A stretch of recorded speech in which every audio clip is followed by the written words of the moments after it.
Bueno, disculpen el retraso técnico, también tendrá que llegar un poco más del público que está en tránsito. Bueno, pues bienvenidos. En nombre del Instituto Nacional de Bellas Artes, la Escuela de Diseño y la maestría en Teoría Crítica, les damos la bienvenida a este primer fechacucha que sirve para presentar las ideas relevantes que los estudiantes que están a punto de egresar desarrollaron en sus investigaciones durante su estancia en el programa. Para quienes no conozcan el formato fechacucha, que sé que causa mucha risa a veces el término, es un término japonés que podemos traducir como cuchicheo. Básicamente es una estructura de presentación que está determinada por el tiempo que se da a las diapositivas. Es 20 por 20 diapositivas, 20 segundos cada una, ya programadas. Y a partir de esa longitud es el tiempo que se tiene para presentar una idea de manera ágil y con un soporte básicamente de imágenes. En esta ocasión no voy a detener a agarrar cada uno de los títulos, simplemente voy a presentar a los integrantes de esta generación que van a presentar esta mañana. Está Iván de la Ortiz Medina, Josebet Zúñiga Fernández, Etzna Sánchez Chavarría, Eric Huicho Perena, Eunice Reyes Salvador, Jessica Virginia Montes Zúñiga, que va a estar solamente su voz, porque no fue posible que estuviera presente, pero el formato nos permite que podamos escucharla y observar su propuesta. Ismael Vargas, Marta García Luna. Y pues sin más preámbulo, pues los dejo con el primer tema de lo que se trata. Gracias. ¿Mi tono de voz está bien así o necesito el micrófono? ¿Con el micrófono? Ok, gracias. Bueno, buenas tardes, buenos días, mi nombre es Iván Ortiz. Voy a presentar un tema de mi proyecto de investigación que se llama el institucionalismo del diseño industrial y en la arquitectura estadounidense. Estos dos fueron muestras de desarrollo social y económico en 1950. Los personajes representativos de esto fue Dieter Rams y Mies van der Rohe. Con ellos se consolidó la relación del diseño y la arquitectura con la empresa, la industria, la ciencia y la tecnología. Dieter Rams, en asociación con Braun y con la Hochschule für Gestaltung, desarrolló la idea de buen diseño asociada a conceptos como buena forma, estilo Braun y concepto U. Por otro lado, en Estados Unidos, después de la Segunda Guerra Mundial, Mies van der Rohe hace una asociación con el Instituto Tecnológico de Illinois y desarrolla al máximo la idea de estilo internacional en la arquitectura, asociada a ideas como espacio genérico o universal, muro cortina y a partir de esos conceptos, en asociación con el buen diseño que se generó anteriormente en el proceso americano de producción, desarrolla principios similares a los de Dieter Rams aplicados a la arquitectura como un símbolo de expresión y de diseño en aquella época. En estos dos estilos se presenta, por ejemplo, este edificio, son dos edificios en Estados Unidos, con las mismas características en ningún lugar.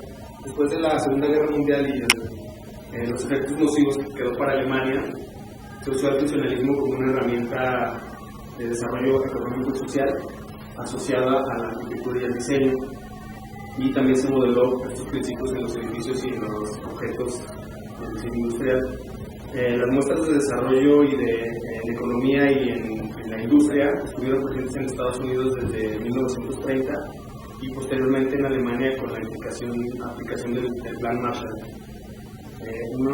Hubo distintas manifestaciones de progreso en ambas sociedades. Una de ellas fue la industria automotriz, que fue una industria que tuvo mucho auge en esa época y que asoció el diseño de la industria y conceptos funcionalistas. Por otro lado, en Berlín hubo también diferentes manifestaciones de progreso en relación a la arquitectura, como la Internationale Bauausstellung de Berlín, en la cual participaron más de 50 arquitectos y de renombre internacional y alemán para generar un nuevo estilo de diseño y una propuesta de ciudad para el futuro. Por otro lado, en Nueva York se continuó con la carrera hacia las alturas, que se inició a principios del siglo con los rascacielos. Con el estilo internacional se remodeló el paisaje urbano y la altura de los rascacielos fue mayor. Uno de los ejemplos de esto fue con el estilo internacional fue la Torre Segman de Ludwig van der Rohe. Otras manifestaciones en otros campos de conocimiento también asociados al urbanismo y a la arquitectura fue en materia económica, por ejemplo, la aplicación del milagro alemán, que se aplicó con el mismo objetivo que se hizo la aplicación del New Deal en Estados Unidos, con el fin de mejorar la dinámica social y económica y crear un estado de bienestar, un beneficio que no llegó al grueso de la población debido al enfoque economicista y capitalista que se privilegió. Por otro lado, la ciencia, con la ciencia, la arquitectura y el diseño se trató de modelar principios y de controlar el proceso productivo y de creación del proceso creativo. Para los diseñadores se utilizaron métodos lógicos y matemáticos, así como inferencias y observaciones empíricas para crear objetos y edificios de estilo funcionalista. Esta aplicación de la ciencia fue posible gracias a la vinculación con la economía y con la tecnología. Fue de alguna manera una toma de conciencia hasta cierto punto y de responsabilidad social de los diseñadores y arquitectos. El funcionalismo incrementó el desarrollo económico y también la rentabilidad. En el caso del diseño industrial, por ejemplo, Dieter Rams creó este modelo modular que expuso en el Museo Vitra en esa época, y Mies van der Rohe hizo lo propio en Estados Unidos con sus contribuciones, como la Casa Pango, acá. En ambas concepciones de diseño interior se modelaron principios asociados a los materiales, a las formas, a las texturas y a los colores que vinculaban el estilo de la época y también la ideología del funcionalismo. Estos dos ejemplos de lo que se trata es de favorecer justo el desarrollo económico y social. En el caso del mobiliario, del diseño inmobiliario, esta silla que vemos en pantalla también es de Dieter Rams, que estuvo asociado, digamos, al funcionalismo y a la escuela de Ulm, y trató de implementar los mismos principios al diseño del mobiliario. Mies van der Rohe diseña esta otra silla. Como podemos ver, hay una asociación permanente de los diseñadores y arquitectos en ambos países asociados al material y a la tecnología, que es, pues la tecnología es también un aspecto muy importante para el diseño, porque está vinculado con cómo se crean los materiales, el proceso de fabricación y todo este tipo de cosas vinculadas al diseño. Por otro lado, la brecha que se propuso cerrar, la brecha de identidad que se propuso cerrar en esa época con el diseño, la arquitectura, la economía y otras áreas del campo museológico, no fue posible llevarlo a cabo al 100% porque se cerró un poco. Estos principios se llevaron hacia una clase hegemónica como símbolo de poder y mundo. Por otro lado, el concepto de ilustración hace referencia al pensamiento creativo y al pensamiento crítico en específico. Es una actividad del pensamiento, reflexión constante, que está vinculado al diseño porque el diseño mismo es una actividad del pensamiento, de reflexión, de señalamiento de insuficiencias o deficiencias, así como de un desacuerdo en el modelo de pensamiento del diseño. Por esto, esta idea se entendió así y apareció el concepto de trabajo colaborativo, que se hizo presente en los espacios de diseño arquitectónico, también entre empresas y entre grandes diseñadores o arquitectos. Como podemos ver, el estilo de la función es un estilo que se preocupó por el buen diseño, por el ordenamiento, por el aseo consciente, y su deficiencia más evidente fue la reducción del funcionalismo a lo utilitario y limitar el enfoque hacia el diseño desde una sola perspectiva. Quiero aprovechar para comentar que este tema, junto con mi tesis, está en dirección de la doctora Marta Faro. Agradecer a todos los profesores en estos 2 años y a mis compañeros que tuvimos de generación. Muchas gracias.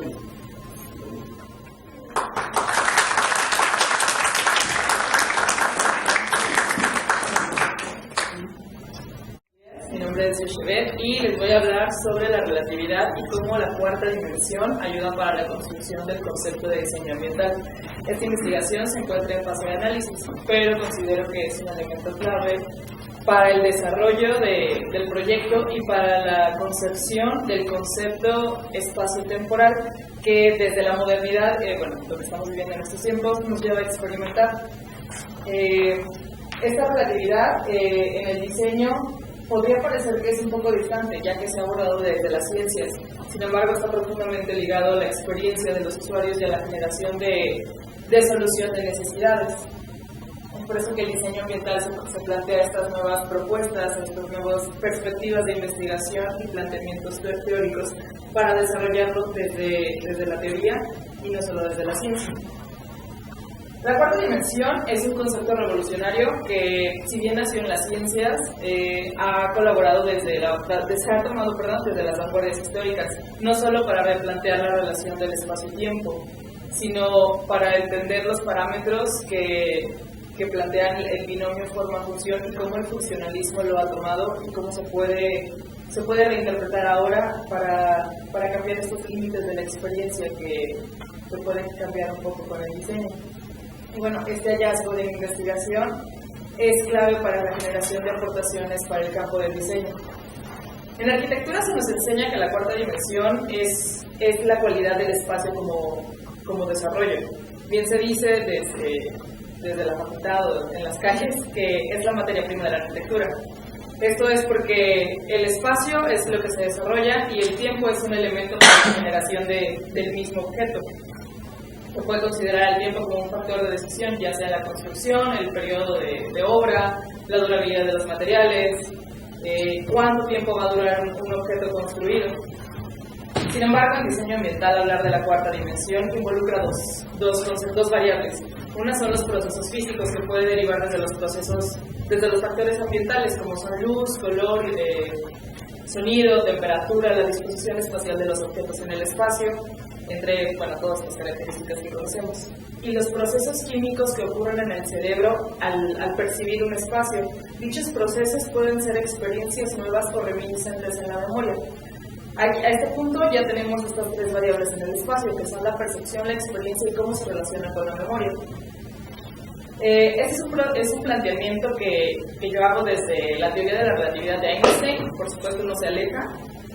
Y la cuarta dimensión entonces es un proceso de percepción que tiene que ver con un tiempo y un espacio en específico. Sin embargo, este tiempo se puede dividir en dos. Un primer tiempo que tiene que ver con el contexto en el que nos encontramos, por ejemplo, ese día, hoy sábado, 11 de la mañana, Ciudad de México. Y un segundo tiempo que tiene que ver con la duración de un periodo, es decir, el inicio, el momento cumbre y el momento en que finaliza la recepción de información central y periférica en un espacio. Por supuesto, este hallazgo, como mencioné, está en fase de análisis y es lo que estoy tratando de desarrollar. ¿Cómo es que el cerebro está interpretando estos estímulos y cómo los neurotransmisores hacen estas conexiones desde el momento de la percepción hasta el momento en el que se está procesando la información y se hace una evaluación del espacio? A lo largo de la historia, la relatividad ha servido para interpretar distintos campos de conocimiento y la correlación de todos estos, ya sea las ciencias o sea desde el diseño, como lo planteo en este momento. Y por lo tanto, el concepto de relatividad es una relación del espacio-tiempo. y se refiere a todo el espectro de posibilidades de la percepción y las experiencias ante dos variables que son las que ya mencioné: los factores físicos, que son todas las características del espacio, y los efectos químicos producidos en el cerebro en este proceso de evaluación. Dichos efectos son una respuesta emocional ante los estímulos ya mencionados, y este proceso es una evaluación del espacio, es decir, ¿cómo me hace sentir un espacio? Esa es la preocupación del diseño ambiental. ¿Cómo me hace sentir todo? La relación del objeto, usuario, espacio, para poder interpretar y hacer esta evaluación de la atención. Entonces, la experiencia tiene un vínculo directo con la memoria.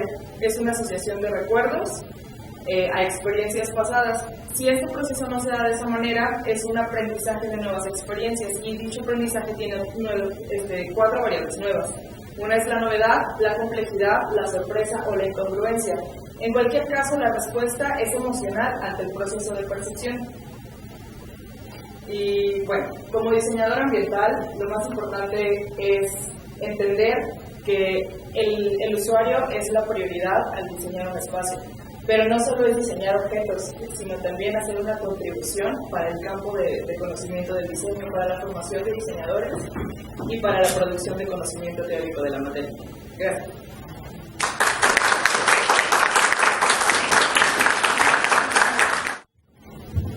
Bueno, buenos días. Mi nombre es Elena Sánchez Chavarría y voy a presentar mi tema de investigación titulado El Deutscher Verbund y Peter Behrens, el proceso de diseño para una identidad corporativa, que está ubicado entre los años 1907 a 1914. La identidad visual de una sociedad es reflejo del contexto en el que se encuentran. Los valores, ideales y principios de una sociedad materializados en códigos visuales tuvieron un proceso de diseño específico. ¿Qué factores intervienen en este desarrollo de diseño? El caso de la presente investigación no concentra los esfuerzos al interior de dicho proceso, sino en lo que lo circunda. Es decir, la indagación se realiza sobre los componentes externos que influyen en la articulación de estos códigos gráficos. Se sugiere que estos elementos ajenos conforman discursos visuales con objetivos que responden a intereses aparentemente que no son competencia de diseño.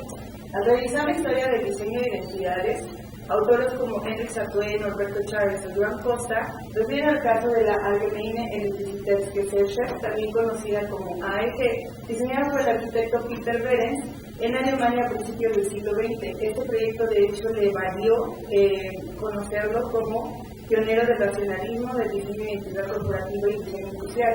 La AEG era una empresa eléctrica paraestatal y parte del gran alcance que tuvo es que desarrollaba desde centrales eléctricas hasta objetos de uso cotidiano. La fábrica, de hecho, fue modelo de empresa del reciente espíritu burgués de esta nueva etapa moderna. Y es que el tema se sitúa en una coyuntura bastante peculiar, porque después de la unificación alemana en 1871 y de un periodo conocido como Gründerzeit, a finales del siglo XIX y principios del XX, las esferas política, social y económica estaban unidas por la industrialización alemana. Y también tiene otra vertiente. Entre el Estado y la industria germánicos había grandes coincidencias, sin embargo la parte social estaba fracturada. Mientras el Estado cobijaba a la burguesía, las condiciones de trabajo de los obreros eran mínimas, y entonces el reto fue configurar objetivos comunes con argumentos creíbles y asequibles. Se tuvo que articular un diseño de unión visible y tangible. En esta época, los objetos, por ejemplo, esto que yo retomo, los objetos de uso cotidiano se empezaron a ligar al desarrollo tecnológico, y eso trajo consigo también problemas de falta de calidad en el diseño y producción de objetos. Y hubo una crisis en el gremio artesanal porque no encajaba en los procesos industriales que se estaban desarrollando.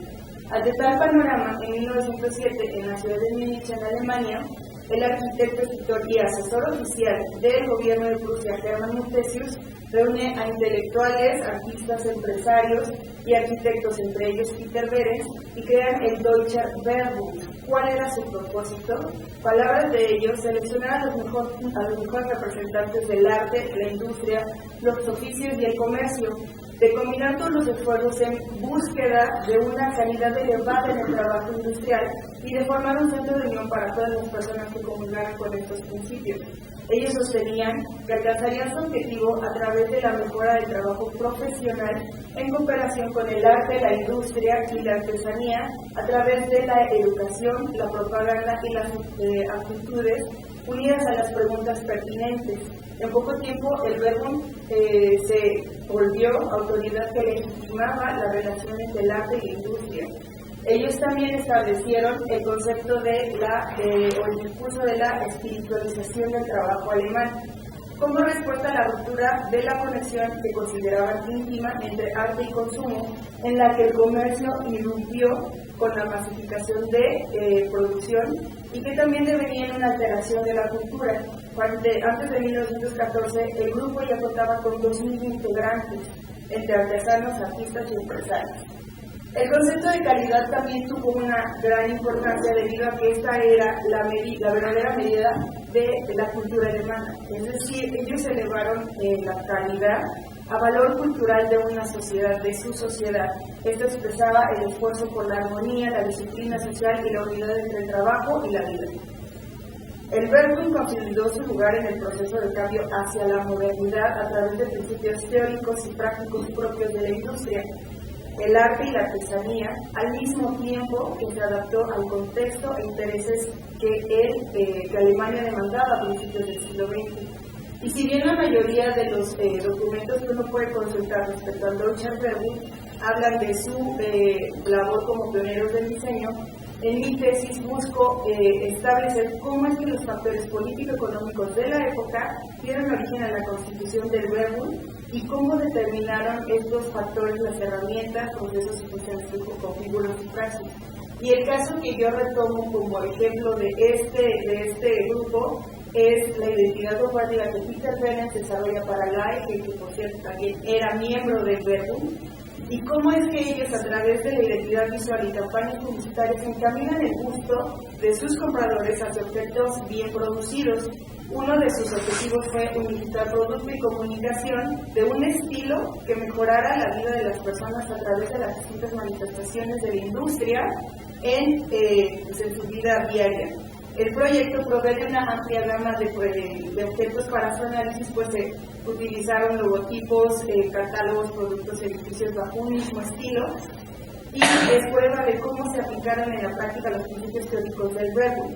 Entonces, lo que yo quiero establecer es cómo este grupo es parte de un proyecto de nación que utilizó el discurso del buen diseño para cumplir una función política y económica acorde a los intereses que el entorno demandaba en ese momento. Muchas gracias. Muchas gracias por acompañarnos. Mi nombre es Sergio Enrique Rucho Pereira y la investigación que estoy retomando tiene en torno al estudio reflexivo y analítico de los sistemas clásicos de proporción y composición en el diseño, desde la reconsideración que se tuvo de estos a principios del siglo XX hasta el rechazo por modelo, en términos estéticos, estilísticos y compositivos, evidentemente. De esta manera, ¿qué podemos encontrar en común entre el diseño de la cafetera de Brown y la disposición de los pétalos de una rosa, o entre el diseño de vidrios de Volkswagen y las falanges de una mano? ¿O qué podemos encontrar en común entre la cartelería de Cassandra y el diseño de las alas de una mariposa? Tal parece que nada. Tal pareciera que estas analogías resultan incluso absurdas y hilarantes, pero son por completo pertinentes cuando queremos señalar a los sistemas clásicos de proporción y composición desde su íntima relación con la naturaleza humana y por supuesto con su aplicación en el diseño.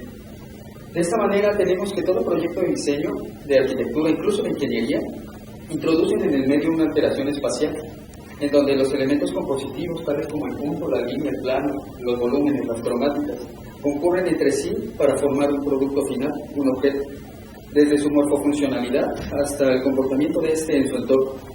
De esta manera tenemos que existen algunas herramientas para la configuración de la forma que encuentran su origen con la matemática, con la relación con las matemáticas y sus componentes geométricos.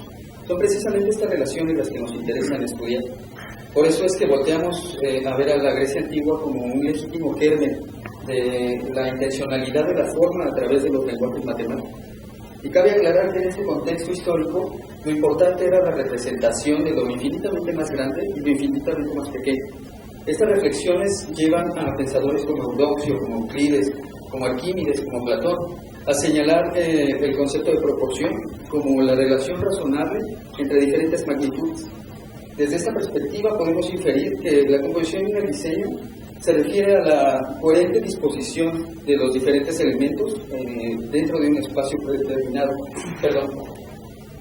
Componer es ordenar los diferentes factores de un conjunto para obtener de este el mayor efecto de atracción, el mayor efecto de identidad, de emoción, de belleza, algo que se ha perdido un poco. Para referirnos a la composición y el diseño tenemos que hablar del orden intencional. Y para reflejar la intencionalidad, lo dice Michael Baxter, la argumentación y el lenguaje tienden a generalizar, mientras que la percepción visual particulariza y agrupa esas particularidades sin que estas pierdan significado. Es decir, aludimos a la cualidad sísmica de la forma. De esta manera señalamos al concepto diseño como una éspora de origen. El concepto fue acuñado por Cellini y acotado por Alberti durante el Renacimiento. Y es precisamente la acotación hecha por Alberti la que nos interesa, puesto que señala el concepto como un medio privilegiado para comunicar lenguaje, para comunicar proyecto o idea, algo muy similar a lo que conocemos hoy como diseño. La valoración de este término culmina en la creación de la Academia del Arte y del Diseño en Florencia a mediados del siglo XVI. Y cabe aclarar que el término refiere en sí a una actividad proyectiva, es decir, a la elaboración de imágenes mentales y a la ejecución de estas a través de la técnica y la materialidad. De tal manera tenemos que la forma es la materia prima del diseñador. Por eso es que es necesario aludir a esquemas de estructura por medio de la racionalidad discursiva para inducir significado. Y hablamos de la retórica como una disciplina normativa y creativa que incita a la acción del discurso. De esta manera nos dice Roland Barthes que en la retórica clásica de Aristóteles se comprenden cinco operaciones: el inventio, el dispositio, el actio, el elocutio y la memoria, siendo las tres primeras las más importantes por el paso de la oralidad a otros formatos de discurso, como el visual o el objetual. De esta manera, lo que nos interesa a nosotros es reconocer al dispositio como una herramienta precisamente de alusión hacia los significados. Es preciso referirnos a conceptos como orden, armonía, percepción y proporción, en el entendido que lo que nos interesa señalar son los aspectos y las posibilidades estetizantes de la forma, no los estilemas. No nos interesan los aspectos estilísticos en términos de cada uno. De esta manera tenemos que referirnos a la experiencia estética, sobre todo desde la perspectiva clásica del siglo XVII. Hablamos de Baumgarten, de Hutcheson, de Schaeffer, de Buch, de Kant, en donde señalan que la actividad lo que busca es la verdad, lo que busca es la virtuosidad, lo que busca es la perfección, el orden, la armonía. Esta búsqueda ha sido un poco desplazada bajo el pensamiento postmoderno. De esta manera señalamos a la forma como una estructura, como esencia, no solo como apariencia, tal como lo señala Felicia Puerta en su Tratado de la Forma. Lo que nos interesa es el estudio de las organizaciones más simples, en los estímulos mentales, en las representaciones mentales. De esta manera nos queremos referir a esta particularidad en la percepción humana, la que busca el orden para reconocer y facilitar el significado de las cosas. El orden como concepto es un principio que fue retomado por Vitruvio en su tratado de arquitectura y lo señala como la correcta relación entre particularidades dentro de una totalidad. Eso es proporción, ¿no? Hablamos de la variedad en la unidad. De esta manera, pensadores como Gombrich, por ejemplo, teorizan alrededor del concepto de orden, incluso le dan la categoría de sentido, un sentido inherente al ser humano, un sentido como la vista o el sentido de la orientación. Rudolf Arnhem, por ejemplo, nos dice que todos los procesos visuales pertenecen al reino de la psicología, al reino de la percepción. Hablamos de la Gestalt, de precisamente el reconocimiento de los estímulos más simples para aludir el significado. Lo que nos interesa es desmitificar todas estas relaciones de ordenación, porque están estigmatizadas como estáticas, como aburridas, como planas. lo que nos interesa es ponderar los sistemas clásicos de proporción y composición desde un aspecto semiológico, desde un aspecto más humano. Por eso es que centramos nuestra investigación en las posturas teóricas de estos tres pensadores del siglo XX. Estamos hablando de J. Hellich, Santos Balmori y Matilda Guita. Su influencia de pensamiento y postura permean en corrientes de diseño y de arte, tal como el funcionalismo, el estructuralismo, el dadaísmo, incluso también el modernismo, perdón. Y bueno, eso es todo. Muchas gracias.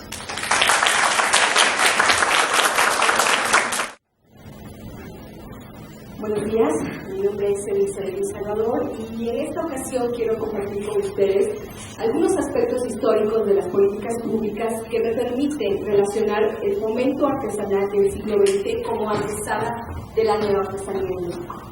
Estos aspectos históricos son los primeros resultados de la investigación que realizo bajo la dirección de la doctora Marta Alfaro.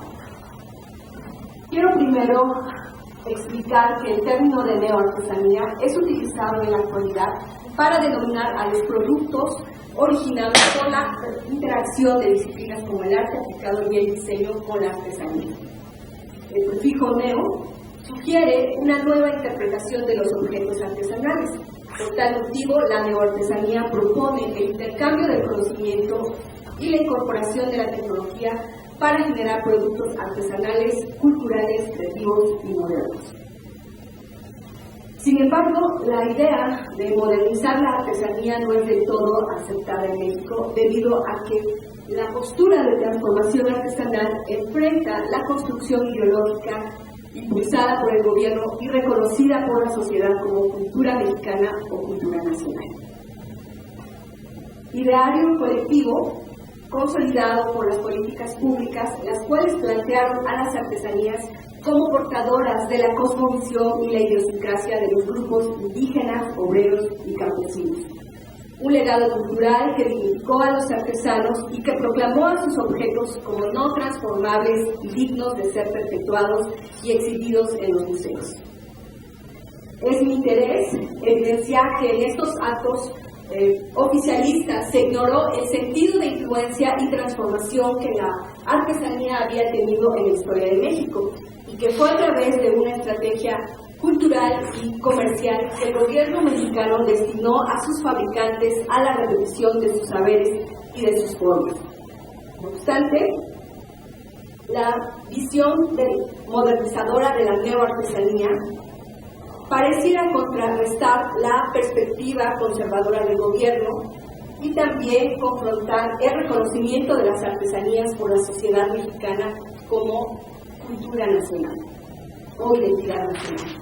No obstante, al indagar en los aspectos históricos del fomento artesanal del siglo XX en México, he localizado en las políticas culturales y comerciales la existencia de un enfoque de transformación artesanal. Esta acción es evidente en la iniciativa del gobierno por mejorar la artesanía y en la propuesta del arte moderno por realizar una intervención artesanal más deliberada. La relación de la neoartesanía con las políticas públicas de fomento artesanal en México es factible debido a que ambas parten del interés por modificar la artesanía con el propósito de ofertar productos con usos modernos en los mercados nacionales e internacionales. Asimismo, en ambos casos se localiza la inclusión del arte aplicado y del diseño para mejorar la forma, la decoración, la función utilitaria de sus objetos para una transformación artesanal. Las políticas públicas planteadas como el medio por el cual el gobierno mexicano fomentó la producción artesanal para el desarrollo económico de México pueden ser identificadas en tres acciones concretas. La primera se localiza a principios del siglo XX y esta se centra en legitimar la producción artesanal como arte popular y plantear su definición y clasificación. Sin embargo, propone de forma paralela la capacitación de los artesanos para perfeccionar su habilidad artística y sus procesos de fabricación. Dicha perspectiva teórica llevó implícita también la activación institucional de un mecanismo de promoción mediante exposiciones nacionales e internacionales hasta establecer el Museo de Arte Popular en 1944. Manuel Gaño es uno de los primeros en consolidar de forma oficial este enfoque teórico y práctico. Él aprovecha el interés por el arte popular para introducir en el Valle de Teotihuacán la técnica de Talavera e instruir a los artesanos en la elaboración de objetos acorde a la época. La segunda acción es la valoración del arte popular dentro de la cultura nacional, ideario consolidado a partir del arte mexicano, a partir de incluir en su temática representacional los elementos visuales de las manifestaciones artísticas y culturales del pueblo de México, cuya aceptación y preferencia por la sociedad dio como consecuencia la formación del llamado estilo mexicano. Algunos ejemplos de su influencia en el arte aplicado y en el diseño son las propuestas artesanales de Donald Connery, William Franklin y Clara Porcel en la década de los 40. La tercera acción es la construcción de una industria cultural impulsada por el turismo, que dio lugar a mercados que demandaban tanto artesanías auténticas para los coleccionistas como curiosidades mexicanas de interés turístico y objetos artesanales para gustos modernos. En esta última aplicación pueden considerarse una larga lista de artistas plásticos y diseñadores que realizaron propuestas artesanales contemporáneas, tales como Víctor Posado, Oscar Hagerman y Bon Chullion, personajes correspondientes a las décadas finales del siglo XX. Es a partir de estos aspectos históricos de las políticas públicas que planteo el fomento artesanal del siglo XX como la antesala de la neoartesanía en México. Asimismo, quiero evidenciar que el reto que la neoartesanía enfrenta en la actualidad no es solo la confrontación a la identidad nacional, sino a los mercados culturales desarrollados también por las políticas públicas, las cuales permitieron la inclusión del arte aplicado y del diseño para perfeccionar la forma, los elementos decorativos, la función utilitaria, los procesos de producción y la comercialización del arte popular y las artesanías en México. Muchas gracias. Yo soy Ismael Garra. El tema de mi investigación versa en Josep Renau y el trabajo que ha hecho. Él es un artista español exiliado en 1939 tras la Guerra Civil en España, y comúnmente conocen el trabajo de Josep Renau con los carteles de la época del cine de oro mexicano.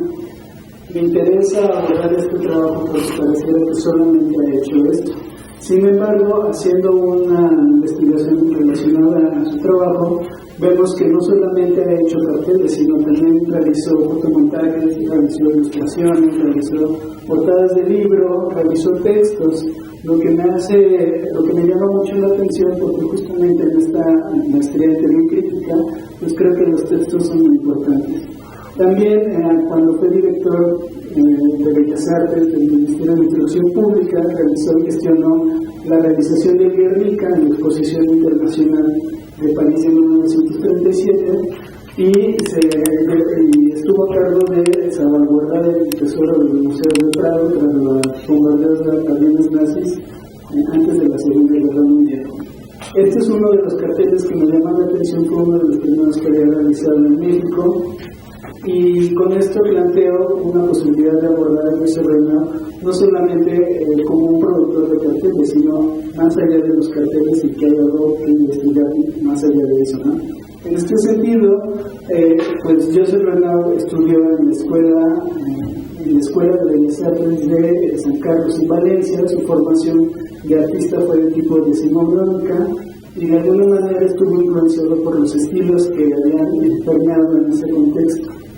Pero también en su experiencia profesional, Josep Renau trabajó en la litografía Ortega, en donde tuvo un contacto con influencias dadaístas y corrientes artísticas de otros momentos, y en donde realizó un acercamiento hacia el fotomontaje que le permitió expandir una visión más allá de esta visión decimonónica que había experimentado en la Academia de San Carlos, en la Escuela de San Carlos, perdón.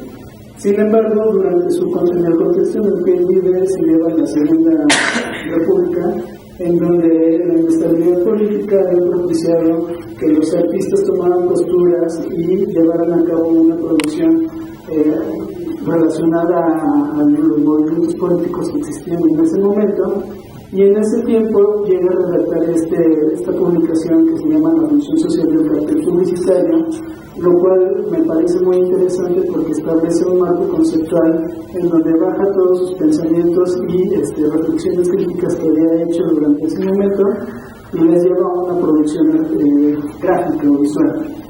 Es importante mencionar que su postura ideológica se ve reflejada con su adscripción al Partido Comunista en 1931, y con esto lleva una línea que lo va a ir caracterizando en España y que posteriormente va a caracterizar su producción en México.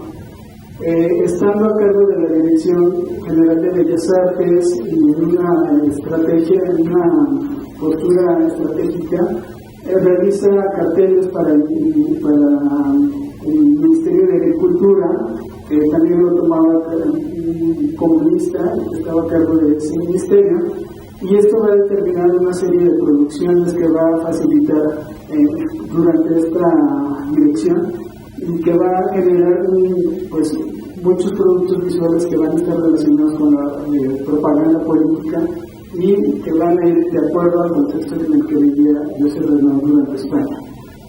También esta proyección y producción gráfica que hace no solamente la hace a nivel nacional sino a nivel internacional. A través de la exposición internacional en París de 1937 también genera unos fotomontajes que van a hablar sobre el quehacer de la Segunda República y la situación en la que vive. En este sentido, pues a mí me interesa lo que hace Josep Renau más allá de los carteles, ¿no? Y traigo colación lo que dice Raquel Tibol cuando menciona que Josep Renau lo que había hecho fue retomar las enseñanzas y las técnicas que había aprendido en el cartel político para generar estos carteles que vemos de la época del cine de oro mexicano y hacer una producción. En este sentido, pues me llama la atención cómo es que Josep Renau no solamente hacía carteles, ¿no? Cómo es que en la historia del diseño se menciona a Josep Renau como un productor de carteles, sino con lo que he llevado en la investigación veo que no solamente hacía carteles y la variedad de cosas que hacía, pues justamente rebasa las fronteras que se han construido en el diseño contemporáneo al pensar que el diseño solo se limita a cuestiones de objetos consumibles, ¿no? En este sentido, pues creo que es importante indagar cómo estas relaciones van rebasando estas fronteras y existen interacciones en donde en el proceso de diseño identifico dos variables como la ideología del momento y el estilo de la época que van a llevar una producción o que van a intervenir en la producción y en el proceso de diseño de Josep Renau. Así entonces, pues justamente creo que pensando en lo que Richard Buchanan pensaba sobre las nuevas líneas que se deben investigar en el diseño, sobre qué hace útil que se haga un diseño, pues he identificado que estas variables como la ideología de la época y el estilo de la época determinan mucho el proceso de diseño y que no queda aislado en un momento histórico, sino que de acuerdo a cada momento se va a ir, se puede identificar y se puede analizar. Así, pues Josep Renau, que fue gestor cultural, que fue diseñador, que fue artista, pues a mí me da una pauta para poder pensar que el diseño no solo se limita a ciertas cosas o ciertas actividades que en formación, en licenciatura, te hacen ver, sino que va más allá de estas fronteras que se han construido en el diseño contemporáneo. Finalmente les agradezco que hayan venido a este. Muchas gracias.